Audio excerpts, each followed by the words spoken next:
saya Humairah Ilmiah Zahra dari SMP Negeri 2 Kolaka kelas 9. Hari ini saya akan bercerita tentang sebuah kisah dari tanah Mekongga yang berjudul Kongga Aha, asal-usul Sungai La Mekongga. Cerita ini saya ambil dari buku yang ditulis oleh Bunda Sri Elitasari dan diterbitkan oleh Universitas Halu Oleo Press. Nah, teman-teman pasti sudah penasaran kan dengan ceritanya? Kalau begitu, kita mulai ya. Pada zaman dahulu, ada sebuah negeri bernama Unenapo. Ketentraman dan kenyamanan rakyat negeri itu terganggu oleh kehadiran seekor burung raksasa yang hidup di pegunungan Watokila. Burung buas itu kerap mendatangi ladang, memakan habis tanaman dan ternak. Dia memangsa kerbau, kambing, ayam, petok, bahkan menerkam manusia. Orang-orang menyebutnya burung kongga.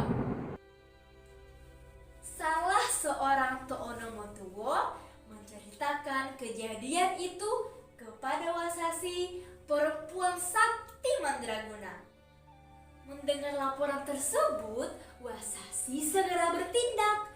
Ia menabur Tawatawano, gong sakti miliknya. Gong itu pertanda panggilan untuk semua Toonomotuo. Itu berarti ada sesuatu yang penting dan genting. Berkumpullah para Toonomotuo bersama Wasasi untuk bermusyawarah membicarakan cara mengatasi keadaan itu. Mereka memutuskan untuk menemui Larumbalangi, seorang manusia keturunan Dewa Sania. Hari berikutnya mereka menemui Larumbalangi dan Wasasi ditunjuk sebagai Sorombondu atau juru bicara. Wahai Larumbalangi, negeri kami dilanda bencana.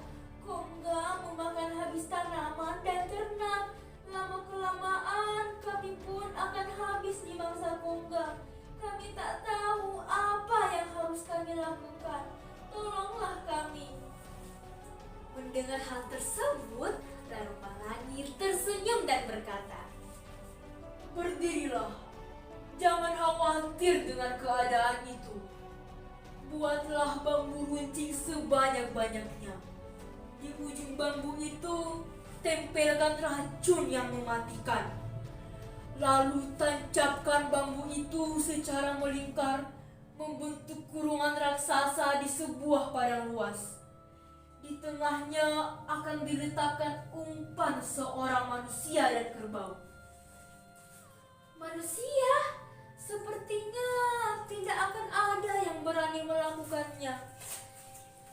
Jika seperti itu, lakukanlah sayembara. Barang siapa yang bersedia menjadi pendamping kerbau akan diangkat menjadi panglima perang.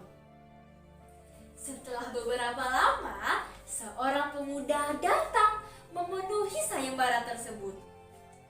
"Sayalah Siarara, saya bersedia menjadi pendamping kerbau. Demi negeriku, aku akan pertaruhkan nyawaku." Karena keberaniannya, Lasiarara diberi gelar Tasahea, yang berarti pendekar cahaya. Keesokan harinya, seluruh warga Unenapo melakukan semua yang diperintahkan Larumbalangi. Sebelum aksi dimulai, diadakan upacara sakral tepat saat matahari terbit. Kemudian, Wasasi memberikan Kasayula'a, tombak sakti berkait emas, kepada Tasahea. Saat matahari mulai meninggi, semua semua mempersiapkan diri. Suasana terasa hening. Dan tiba-tiba langit menjadi gelap. Bayangan Kongga yang amat besar menutupi cahaya matahari di negeri itu. Pada saat itulah Larung Balai berseru. Ia memerintahkan seluruh penduduk memukul alat bunyi-bunyian untuk menarik perhatian Kongga. Kongga kemudian menukik tajam ke arah Tasahea dan kerbau. Namun sebelum sampai pada Tasahea, sayap Kongga terkoyak oleh bambu runcing yang melingkari Tasahea.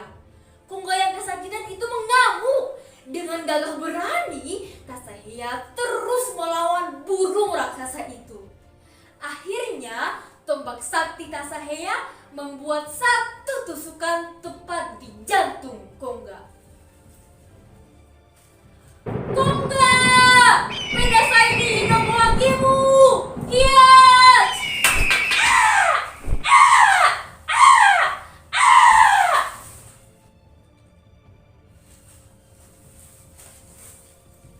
Dua tusukan keris sakti Larung Balangi mengenai mata Kongga.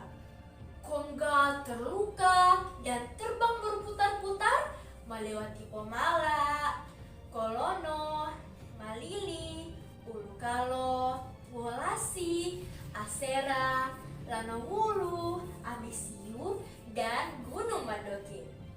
Kongga kemudian terjatuh di sebuah hulu sungai yang dinamakan Sungai Lame Kongga. Masyarakat sangat gembira karena berhasil mengalahkan Kongga. Hidup Larung Balangi! Hidup pemimpin baru! Bukit kemenangan membahana di seluruh penjuru negeri. Setelah kemenangan itu, para To'ono Motuo bersepakat untuk menyatukan daerah mereka menjadi sebuah kerajaan yang diberi nama Kerajaan Mekongga. Mereka menunjuk Larung Balangi sebagai raja, Wasasi sebagai penasihat kerajaan, dan Tasahea diangkat menjadi tama lagi. Setelah lebih dari 1 minggu, bangkai Kongga mulai membusuk. Air sungai tercemar dan menyebabkan berbagai penyakit. Untuk mengatasinya, Raja Larung Balangi memohon kepada Tuhan agar menurunkan hujan. Doa pun dikabulkan. Tanah Mekongga diguyur hujan deras yang menyebabkan banjir hebat di Sungai Lame Kongga dan menghanyutkan tubuh Kongga. Setelah hujan berhenti, Sungai Lame Kongga kembali bersih dan bencana pun berakhir. Teman-teman, pesan moral dari cerita ini adalah kita harus berani membela kebenaran, bergotong royong dan bermusyawarah dalam menyelesaikan masalah, dan tetap menjaga persatuan dan kesatuan. Saya Humairah Ilmi Azahra, saya cinta tanah Mekongga. Sangga-sanggai olutumu, tekiki inesamba. Terima kasih. Wassalamualaikum warahmatullahi wabarakatuh.